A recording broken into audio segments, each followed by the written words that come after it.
حقوق اللہ اور حقوق العباد دونوں میں بڑا گہرا تعلق ہے۔ جب ہم حقوق اللہ کی بات کرتے ہیں تو اس کے ادا نہ کرنے میں صرف اور صرف اللہ کا حق ضائع ہوتا ہے، لیکن حقوق العباد میں نہ صرف بندے کا حق ضائع ہوتا ہے بلکہ اس میں اللہ کا حق بھی ضائع ہو جاتا ہے۔ کیونکہ اللہ رب العزت نے بندوں کے حقوق پورا کرنے کے احکامات قرآن کریم میں بڑی تاکید کے ساتھ ارشاد فرمائے ہیں۔ حقوق اللہ کی تعداد بہت ہے، مثلا توحید، نماز، روزہ، حج، زکوٰۃ، یہ سارے وہ حقوق ہیں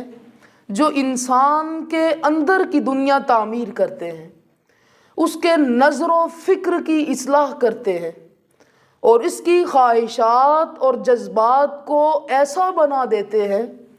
کہ وہ من چاہی کی بجائے رب چاہی زندگی کی راہ پر گامزن ہو جاتا ہے۔